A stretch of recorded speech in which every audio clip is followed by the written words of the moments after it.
हमारा भी इंटरव्यू होगा, कब हम हमारा भी दौर आएगा। हाँ हमारा भी। तो उस वक्त हम अपने काम को तो निष्ठा से करते थे ताकि हमारी पढ़ाई में भी हेल्प हो और एक मोटिवेशन भी बना रहता था कि हमें दोबारा इस कोचिंग में आना है। पर लोगों को ऐसे ही इंस्पायर करते रहना है, जितना पॉसिबिलिटी हो लोगों का, जितना मैं अपने ओर से हेल्प कर पाऊँ उतना करना। ये भी डीएसपी में संतुष्ट हो कि डीसी भी है टारगेट में? और मैं कोशिश करूंगा एक बार आगे बड़े पद में जाने। इस बार पोस्ट मिल ही गई फाइनली? हाँ पोस्ट मिल गई फाइनली। ये बड़ा दर्द है आपके साथ ना? 9 साल 2016 से आरक्षण की चपेट में आ गए। इस बच्चे ने कहा कि भैया मैं बहुत ईगोस्टी था पहले, बहुत ईगो था मेरे अंदर। हाँ। अब वो ईगो पता ही नहीं कहाँ है बोलते। हाँ। क्या कहोगे आप सौरभ सर के बारे में? सौरभ सर एक मतलब वन मैन आर्मी को मैं कह सकता हूँ, छत्तीसगढ़ के वन मैन आर्मी है सौरभ सर। हम सब जिस पर्सनैलिटी से यहाँ आए थे 2021 में, आज हम सबकी पर्सनैलिटी में शायद आसमान और ज़मीन का फ़र्क होगा। और ये चरित्र का निर्माण सिर्फ और सिर्फ सौरभ सर के जो थॉट है, उनका जो बातें होती थी, जो हमें कन्वे करते थे, इसी की वजह से ये चरित्र का निर्माण हुआ। कोचिंग का पहला दिन याद है आपको? जी सर। क्या हुआ था? सीजीपीएससी के टॉपर्स फैक्ट्री यानी कि दिल्ली आईएएस एकेडमी बिलासपुर में मैं मौजूद हूँ और आप लोगों के लिए शानदार बातें और शानदार मोटिवेशन, इंस्पिरेशन वाली बातें ना लाऊं तो बात थोड़ी अधूरी होगी। हालांकि बहुत सारे इंटरव्यूज़ किए हैं, उनमें से देवेश साहू का इंटरव्यू हमने सबसे पहले किया था, जो सीजीपीएससी रैंक 1 टॉपर है, दुर्ग के धनोरा के रहने वाले हैं। इसके साथ साथ पंकज यादव का इंटरव्यू हमने किया था, वो भी आपने देखा। लेकिन आज फिर से बातचीत करेंगे, कुछ नए कलेवर के साथ बातचीत करेंगे और हमारे साथ में है अजय सिंह परिहार जी, वो भी हैं साथ में। तीनों एक साथ बैठे हुए हैं। और मैंने इसलिए कहा था कि टॉपर्स फैक्ट्री दिल्ली आईएएस को, इसके पीछे रीज़न ये है कि यहाँ पे 100 से ज़्यादा जो है स्टूडेंट्स थे, जो कैंडिडेट्स थे, उन्होंने क्रैक किया है। 100 से ज़्यादा, लगभग 147 के आसपास बता रहे थे आपके यहाँ जी। तो शुरुआत देवेश जी आपसे ही करते हैं। कल हम लोग बहुत सारी बातें कर चुके हैं, बचा ही नहीं है, लेकिन आज दिल्ली आईएएस के एक्सपीरियंस पर बात करेंगे। आप यहाँ पे कंटेंट राइटर का भी काम किए? जी जी सर। जी, कैसा वो एक्सपीरियंस था और काम करते करते पढ़ाई करना, वो कैसे चीज़ें मैनेज हुई? सर सबसे पहले कोचिंग मैंने 2021 में यहाँ स्टार्ट की, मेंस की कोचिंग की थी। 1.5 साल तक कोचिंग चली। उसी बीच मेरा इंटरव्यू भी आ गया था, फर्स्ट अटेम्प्ट में कॉल आ गया था। उसके पश्चात मैं यहाँ एज अ कंटेंट डेवलपर काम भी किया, स्टार्ट किया। पढ़ते पढ़ाई कंप्लीट हो चुकी थी, इंटरव्यू भी दे चुका था, उस वक्त रिजल्ट नहीं आया था जी। फिर मैंने एज अ कंटेंट डेवलपर काम किया जब तक रिजल्ट नहीं आया था। और जब यहाँ एडमिशन लिए भी थे तो एक सपना था कि किसी दिन यहाँ आएंगे, सर के साथ बैठेंगे, स्टेज में जहाँ टॉपर्स आते हैं, लाल कारपेट पे चलेंगे, लाल कारपेट पे चलेंगे। तो ये सब एक सपना था जो आज सच होता हुआ आज पूरा हो गया, पूरा महसूस हो वो सच जी। सर के साथ इतने साथ बैठना, सर के साथ खाना खाना, ये सब एक सपना जैसा ही था हमारे लिए जब 2021 हम लोग कोचिंग ज्वाइन किए थे। और आज सब सच हो रहा है। साथ ही साथ जब कंटेंट टीम में हम काम कर रहे थे, अजय भैया साथ ही में थे, भाई थे साथ में। और वो तीनों एक ही बैच वाले। आप लोग की फोटो में देखा मैं, एक सेल्फी फोटो है। जी जी जी, आप वो तीनों की तस्वीर है जी जी।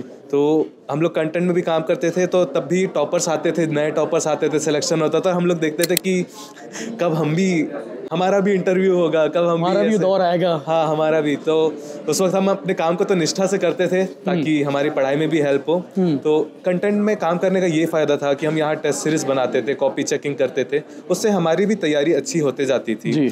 और एक मोटिवेशन भी बना रहता था कि हमें दोबारा इस कोचिंग में आना है, पर एज अ टॉपर ही आना है। एज अ टॉपर यार, वाकई में। ऐसा आप लोग बात करते थे, डिस्कस करते तीनों? आप लोग दोस्त यार टाइप पे हो आप लोग? कभी डिस्कस करते कि एक साथ निकालेंगे, एक साथ फोड़ेंगे? लगभग अजय भी और मेरा दोनों तो रोज ही डिस्कस करते। हाँ अजय भी और मैं तो हमेशा मतलब डिस्कशन होता ही था। पहले भी हम लोग 11 बजे रात बात ही कर रहे थे। हाँ ये भैया बहुत डर लग रहा है। मैं बोला अरे नाम आ गया है, हम लोग बस देखना है अपना नाम कहाँ पे है। हाँ कहाँ पे है जी। टॉप 10 में तो आया था। हाँ वही तो जी। बताओ। तो रिजल्ट जैसे 12 बजे आया तो ये मेरे को 11 बजे फ़ोन किया देवेश रात को। तो बोला भैया बहुत डर लग रहा है, मैं घर में नहीं हूँ, बाहर घूम रहा हूँ, कैसे होगा। मैं बोला चिंता मत कर यार, अपन सेलेक्ट हो चुके हैं, अपने को बस नाम देखना है। तो फिर ये थोड़ा सा शांत हुआ। उसके बाद फिर तो 1 घंटे बाद टॉपर बन गया। आप दीदी के यहाँ गए थे, जानबूझ के गए थे क्या? नहीं कोई काम के लिए गए थे कि नहीं, किसी काम से ही गया था वहाँ, दीदी की सहायता से के लिए ही गया था। जैसे इस बार भी है, हम लोग लास्ट टाइम अजय भी और मैं उस टाइम भी इंटरव्यू दिए थे लास्ट 2023 में। तो हम लोग का था कि हम लोग को इसी बार सिलेक्शन लेना है, पर किन्हीं वजह से हम लोग का लगभग आसपास ही था रैंक उस टाइम भी, और अभी भी आसपास ही है हमारे रैंक। और साथ ही में हुआ जो हम लोग सोचते थे एक टाइम पे, बढ़िया एक ही बैच, एक ही कैडर वाले कहलाओगे आप लोग। फेल होते थे साथ ये साथ बना रहे। और हाँ साथ में ही पोस्ट लिया है हम लोग। आप तो डीसी बन गए भैया, आपका पोस्ट क्या मिला है? छत्तीसगढ़ अधीनस्थ लेखा सेवा अधिकारी मिला है। छत्तीसगढ़ अधीनस्थ लेखा सेवा अधिकारी सासो। अच्छा, सासो। हाँ सासो, अभी याद किया, मेरे को पता भी नहीं था क्या मिला है। ऐसा क्यों? आपकी कहानी बता रहे थे कि आप 10 बार शायद 8 बहुत बार टॉप 10 में रहे हो। हाँ, जैसे मैं व्यापम में कई बार टॉप 10 रहा हूँ। लेबर इंस्पेक्टर 2018 में मेरा 10वां रैंक था, लेकिन पोस्ट जनरल की 6 थी तो हुआ नहीं। उसके बाद पटवारी में भी एक बार 2019 में 3 पोस्ट थी तो मेरा 5वां रैंक आया तो नहीं हुआ। 2022 में जब 7 पोस्ट आई तो सोचा चलो इस बार 7 पोस्ट आया हो जाएगा। पिछले बार 5वां आया तो 10वां आ गया तो भी नहीं हुआ। ऐसे ऐसे करके फिर डीसी के लिए, हाँ, जो पोस्ट चाहिए था वो नहीं, व्यापम में। हाँ, फिर मैं व्यापम छोड़ दिया, पीएससी की तैयारी कर रहा था। फिर 2016 में पहला प्रीलिम्स दिया तो प्रीलिम्स पास हो गया, मेंस फेल हो गया। 17 में प्रीलिम्स पास हो गया, मेंस फेल हो गया। 18 में प्रीलिम्स फेल हो गया। अच्छा, 19 में प्रीलिम्स पास हो गया, मेंस फेल हो गया। 20 में प्रीलिम्स पास हो गया, मेंस फेल हो गया। 21 में प्रीलिम्स फेल हो गया। फिर 22 में प्रीलिम्स पास हो गया, मेंस फेल हो गया। फिर 2023 में अंततः प्रीलिम्स भी पास हो गया, मेंस भी पास हो गया। अब सोचा कि इतने सालों बाद निकला है मेंस, अब तो नौकरी लग गया है, अब तो भाई बन गया, कुछ ना कुछ तो मिल ही जाएगा। लेकिन फिर उसमें भी बहुत मतलब इतना भी खराब रैंक नहीं था, 194 रैंक आया। तो उस टाइम थोड़ा बहुत बुरा लगा मेरे को, कुछ दिन तक टूट चुका था। मैं बोले इतने साल से पहली बार मेंस निकला, फिर भी नहीं हुआ। फिर अपने आप को संभाला। फिर वर्ष 2024 का मेरे लिए किस्मत लेके आया कि इसमें प्री भी हुआ, मेंस भी हुआ। अंततः 50वां रैंक मैंने हासिल किया है और इस वर्ष और मैं कोशिश करूंगा एक बार आगे बड़े पद में जाने के लिए। पोस्ट मिल गई फाइनली? हाँ, पोस्ट मिल गई फाइनली। ये बड़ा दर्द है आपके साथ ना? 9 साल 2016 से आरक्षण की चपेट में आ गए। हाँ, यूआर्स कैटेगरी से हूँ जी। थोड़ा सा ये बड़ा दर्द है। मतलब ये आप जैसे बहुत सारे साथी हैं जो टैलेंटेड है, सब कुछ रैंक लेके आ रहे हैं, बट ठीक है, जो संविधान ने बनाया तो बनाया बात जी। तो फिर कैसे मैनेज करते हो चीज़ों का? आप कैसे इतना जो जीवन में भरा पड़ा है ये दूर कैसे करते हो? इतने साल का संघर्ष से वेट किया, स्ट्रेस को मैनेज किया, तो अब आदत हो गई थी ना उस चीज़ की कि अब मैं सोचने लगा था कि अब यही होगा, अब यही होगा। हाँ, यही होगा। मैं जब भी एग्जाम देता था पास तो होऊंगा नहीं, यही सोचता था। हो गया, फिर झेलेंगे, जैसा होगा देखा जाएगा। नहीं, लोगों के पास, लेकिन आप जैसे बता रहे हो आपके साथ जो हुआ है, अगर शायद आपकी जगह कोई और होता उसके पास प्लान बी भी होता। हाँ, तो आपके पास कोई प्लान बी जैसा कुछ था? नहीं, प्लान बी तो ऐसा कुछ नहीं था। जैसे मैं यहीं दिल्ली आईएएस अकेडमी से ही कोचिंग किया हूँ और 2022 में मैं सौरभ सर के पास जॉब करने भी आ गया था। तो अभी वर्तमान में कंटेंट हेड के में कार्यरत हूँ मैं। अभी भी है? हाँ, यहीं पे अभी यहीं रहूँगा जब तक ज्वाइनिंग नहीं आती है। उसके बाद भी मैं जुड़ा ही रहूँगा। कनेक्ट रहोगे? हाँ, कनेक्ट रहूँगा हमेशा। दिल्ली आईएएस से तो हमेशा मैं कनेक्ट रहूँगा ही। जी। हाँ, चाहे जॉब अभी हो गई, उसके बाद जॉब के बाद भी रिटायरमेंट तक मैं कनेक्ट रहूँगा यहाँ से। गजब यार, गजब, शानदार जी। पंकज यादव जी, आपकी कहानी आज पूरी दुनिया ने देख ली है। मैं देख रहा हूँ, अभी सुबह से जहाँ भी देखूँ यही मैसेज आ रहा है, लोग मेरी स्टोरी को शेयर कर रहे हैं, वायरल हो गया ऐसा लग रहा है। इंस्पिरेशन, मोटिवेशन है आपकी कहानी में, दम है। मेरे को ऐसा ही महसूस हो रहा है कुछ कि बहुत कुछ अचीव किया हूँ, लग रहा है ऐसा, लेकिन और भी अभी रुकना नहीं, यही चीज़ भी चल रहा है माइंड में जी। तो एक खुशी भी है, साथ ही साथ एक ये भी है कि एक बोल सकते हैं प्रेशर भी है कि उस चीज़ को मेंटेन करके रखना है, लोगों को ऐसे ही इंस्पायर करते रहना है, जितना पॉसिबिलिटी हो लोगों का, जितना मैं अपने ओर से हेल्प कर पाऊँ उतना करना भी। ये भी डीएसपी में संतुष्ट हो कि डीसी भी है टारगेट में? मैं इस बार डीसी वैसा कुछ नहीं सोचा था। मेरा ये था, पिछले साल अगर मैं बोलूँ तो मेरे को मिला एसटीआई, तो मेरे को ये था कि कम से कम एक क्लास 2 मैं बन जाता, ये चीज़ चल रहा था। डीसी बहुत पूरी तरह से अलग हो जाता है, आप अंडर 4 अंडर 5 आओगे तब जाके आपको डीसी मिलेगा। तो ये चीज़ माइंड में कहीं ना कहीं था कि हो सकता है ना मिले डीसी, ये चीज़ माइंड में था। लेकिन बस ये था कहीं 50 रैंक या 40 रैंक तक आकर के क्लास 2 लटक जाऊँ, मैं बस मैं लटक जाऊँ क्लास 2, ये चीज़ माइंड में था कि क्लास 2 बस मिल जाए तो टेंशन एक खत्म हो जाए, चल जाएगा कुछ भी, क्लास 2 बिल्कुल यही चीज़ माइंड में था। इवन जैसे फील्ड वर्क हम लोग की जॉब में ज़्यादा है तो ये चीज़ थोड़ा पढ़ाई के लिए कम समय मिलता है, तो ये लग रहा था कि सासू मिल जाए, पढ़ने का टाइम तो मिलेगा कम से कम। लेकिन ये नहीं सोचा था कि 14 ला करके डीएसपी मिलेगा। फील्ड वर्क है बहुत, मैं डेफिनेटली मानता हूँ, लेकिन अगर यहाँ रुक भी जाया जाए तो बुरा नहीं लगेगा, क्योंकि पोस्ट में उस टाइप से चार्म है, काम करने का मौका मिलेगा, लोगों से जुड़ने का मौका डीएसपी जलजला है क्यों भैया? थोड़ा सा डीसी से ज़्यादा अच्छा है बोलते हैं। नहीं, पावरफुल तो वही रहेंगे, पावरफुल वही रहेंगे। फिर भी ऐसा हुआ, कल से जितने लोग बात कर रहे थे जब पोस्ट नहीं आया था, हम लोग का कल शाम शायद रात 8:30 बजे आसपास पोस्ट का सिलेक्शन लिस्ट आया, तो हर कोई मेरे को डीसी डीसी डीसी ही बोल रहे थे, लेकिन उन लोग को ये नहीं पता था कि 7 ही पोस्ट जनरल मतलब डीसी के टोटल थे। और वैसे भी मेरा डीसी में नहीं होता। थोड़ा सा डर मेरे को ये भी लग रहा था कि अकाउंट ऑफिसर कहीं ना मिल जाए, क्योंकि मैंने उसको प्रेफरेंस में पहले रखा था। अच्छा ये हुआ कि मेरे से पहले जो लोग थे उन लोग भी अकाउंट ऑफिसर को प्रेफरेंस में रखे थे, उन लोग को मिल गया। तो इस बात से बहुत बहुत खुश हूँ कि किस्मत है, मतलब ये किस्मत है। अभी कुछ टाइम से मेरे माइंड में चल रहा था, पता नहीं क्यों, मिलेगा तो डीएसपी मिलेगा, मिलेगा तो डीएसपी मिलेगा, चल रहा था, लेकिन अंततः डीएसपी ही मिला। और ये बहुत अच्छा लग रहा है कि मैं सेकंड नंबर में हूँ प्रेफरेंस में। तो अगर जैसे कभी मेरिट लिस्ट भी बनती है तो वो मेरे को बहुत अच्छा लगा कि मैंने जो पाई है बहुत अच्छे जगह पे पोस्ट पाई। बिल्कुल। अभी घर नहीं गए हो? आज रात को निकल रहा हूँ घर। आज रात को निकलोगे? क्या तैयारी की? पापा के लिए क्या लेके जा रहे हो? वैसा कुछ लेके नहीं जा पा रहा हूँ, क्योंकि ना मैं कल से ही बिजी हूँ। कल से 4-5 इंटरव्यू कर लिया। पोस्ट लेके जा रहे हो? डीएसपी का पोस्ट लेकर जा रहे हो, इससे बड़ी बात क्या हो सकती है बताओ? बोल सकते हैं ये चीज़ तो है, ये चीज़ डेफिनेटली है। ये पोस्ट तो लेके जा रहा हूँ, साथ ही साथ एक खुशी लेके जा रहा हूँ। पापा के आंख में, मम्मी की आंख में जो देखूंगा। मेरे दोस्त लोग सब जितने स्कूल कॉलेजेस के थे, सब लोग फ़ोन किए थे कि हम लोग तैयारी कर रहे हैं, तो कितना टाइम पहुंच रहा है। पूरा बाजा गाजा लग गया है। बाजा गाजा पिछले साल ही लग गया था जब मैं सेलेक्ट हुआ था बस। तो उस टाइम पे ही इंस्पेक्टर बने जो जी, उस टाइम पे ही मतलब गांधी चौक मेरे घर से लगभग 3 किलोमीटर है। वहाँ से आए थे हम लोग गाड़ी से, मुझे हमाया मंदिर लेके गए। वहाँ से फिर घर जब पहुँचे तो पूरा मोहल्ले के एंडिंग से स्टार्टिंग से एंडिंग तक पूरा बाजा बजा है।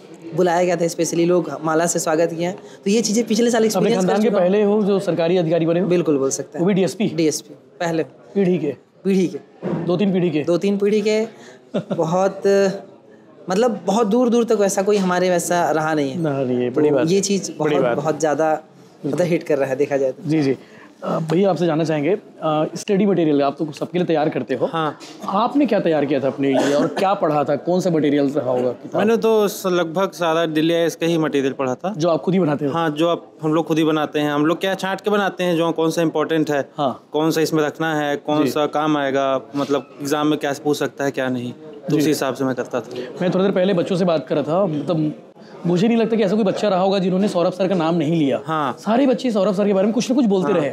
एक बच्चे ने कहा कि भैया मैं बहुत ईगोस्टी था पहले, बहुत ईगो था मेरे अंदर, अब वो ईगो पता ही नहीं कहाँ है बोलते हैं। क्या कहोगे आप सौरभ सर के बारे में? सौरभ सर एक मतलब वन मैन आर्मी को मैं कह सकता हूँ। छत्तीसगढ़ के वन मैन आर्मी है सौरभ सर, खासकर पीएससी के कोचिंग के मामले में तो, पढ़ाने के मामले में उनके टक्कर के कोई नहीं है मेरी नज़र में, तो जितना मैंने और सब लोग से पढ़ा है और सुना भी है। तो जी दिव्य जी, सौरभ सर के लिए 2 शब्द कहना हो तो क्या कहेंगे?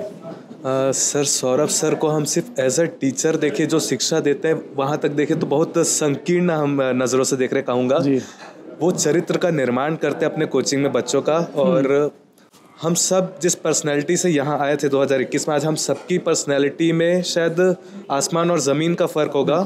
और ये चरित्र का निर्माण सिर्फ और सिर्फ सौरभ सर के जो थॉट है, उनका जो बातें होती थी, जो हमें कन्वे करते थे, इसी की वजह से ये चरित्र का निर्माण हुआ। कोचिंग का पहला दिन याद है आपको? जी सर। क्या हुआ था? कोचिंग का पहला दिन दिल्ली आईएएस पे कदम रखे थे, क्या हुआ था वो दिन? तब यहाँ पे कोचिंग हुआ करती थी, वो गांधी चौक में हुआ करती थी। खचाखच भीड़ भरी रहती थी, हमेशा भीड़ रहती है इस कोचिंग में हमारी। तो सौरभ सर कहीं दिख जाए, दूर से ही दिख जाए काफ़ी होता था हमारे लिए। उनका दीदार हो जाए। हाँ, तो हम लोग प्रोजेक्टर में ही देखते थे, वहीं से नोट वगैरह करते रहते थे। अच्छा, कभी सर की क्लास में उस बीच रहे होंगे? सर की क्लास में ऐसा होता है कि आधा घंटा पहले आके ही फ्रंट सीट्स भर जाती की पूरी। जब सर का क्लास अटेंड करना है तो आधे घंटे पहले आके बैठना आधा घंटा पहले आके ही पूरी फ्रंट सीट्स भर जाए रहती थी। अच्छा। हाँ, तो आप लोग हमेशा एलईडी में ही देखे हो? हाँ, हम लोग प्रोजेक्टर में ही देखते रहते थे सर को। और फिर सौभाग्य हुआ कि मेंस और इंटरव्यू का अलग से जब क्लासेस हुआ था, तब सौरभ सर को सामने से देखे थे। फिर कंटेंट टीम में आए तो सर से, हम लोग उनके एम्प्लॉय थे तो वो एज ए एम्प्लॉयर हमसे मिलते थे। आज फिर सौभाग्य माने होंगे खुद को। आज फिर से सर हम लोग से मिले तो आज एक अलग तरीके से साथ में आज लंच किए। जी एक साथ एक चेयर शेयर की बढ़िया बैठ के। जी। वो ज़्यादा जी, ये ज़्यादा खुशी लग रहा है मेरे को सर के साथ लंच करना, बैठना, वो सिलेक्शन से जी। जितना खुशी सिलेक्शन नहीं, उतना सर के साथ बैठना खाना। सर को मैंने गले लगाया था जब मेरा सिलेक्शन हुआ, तो वो ज़्यादा खुशी दे रहा है मेरे को।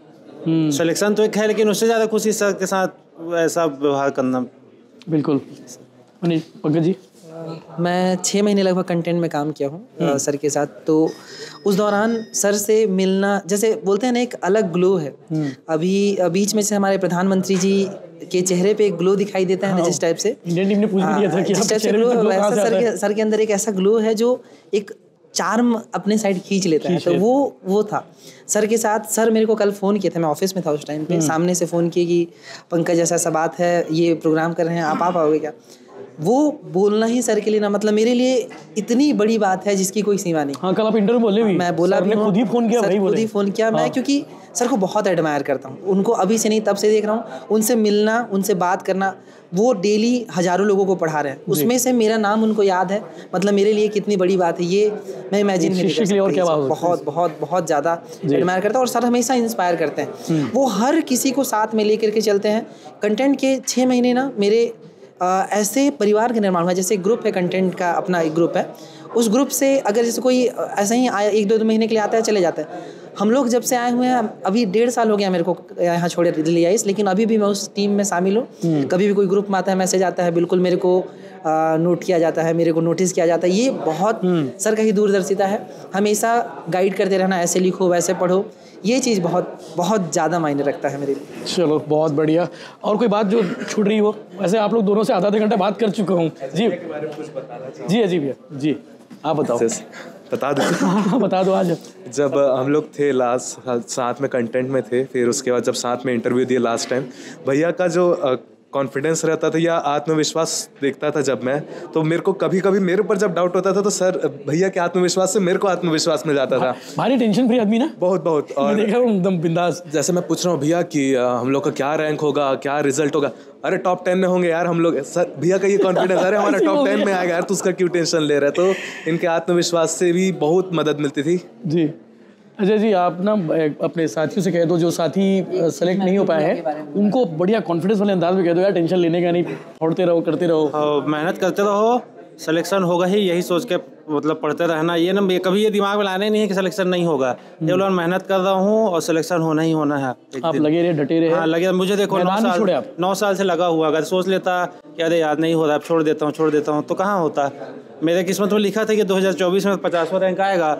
अगर 2023 में मैं छोड़ देता तो 2024 में कहाँ से आता। लगे रहे, डटे रहो जी। एक चीज़ सेम भैया के बारे में मैं बोलना चाहता हूँ। एक छोटे भाई की तरह ट्रीट करते हैं, कभी भी एकदम हक से कुछ भी बोलते हैं। जो मैं उस टाइम जब मैं आया था कंटेंट में, तो मेंस में दे चुका था, मतलब मैं इसके पहले 2 इंटरव्यू दे चुका था, 1 इंटरव्यू दे चुका था। तो एक रहता है ना कि वो दे चुका है, थोड़ा सा घमंडी होगा इस टाइप से। भैया हमेशा पहले से सपोर्ट करते थे, कुछ नहीं बन रहा है पंकज बता, मैं कुछ भी पूछूंगा तो एकदम सामने से बताएंगे। ये चीज़ भैया को बहुत बहुत ज़्यादा अच्छा लगता है। और जो 6 साल 7 साल 8 साल का जो प्री मेंस बार बार रुक रहा है, उसके बाद भी जो डटे हैं, ये बहुत कॉन्फिडेंस देता है, हम बहुत ज़्यादा देते हैं। मैंने इसलिए पहले कहा था वीडियो में शुरू होने से पहले कि भैया ये वीडियो आप लोग को बहुत मोटिवेशन, इंस्पिरेशन देने वाली है। आप लोग बने रहिएगा, डटे रहिएगा। और जिनका सिलेक्शन नहीं हुआ, मैं फिर से कह रहा हूँ कि डटे रहिए, मैदान छोड़िए नहीं। भाई साहब डटे रहे 9 साल तक, और आज 50वां रैंक लेकर आए हैं, अधिकारी बन गए हैं। हमारी बातचीत कैसे लगी आप लोग कमेंट करके जरूर बताइएगा। दिल्ली आईएएस एकेडमी बिलासपुर में मौजूद है, जिसे मैंने पहले कहा था कि टॉपर्स फैक्ट्री है, बहुत सारे टॉपर्स यहाँ से निकले हैं। जय हिंद, जय जोहार, जय छत्तीसगढ़।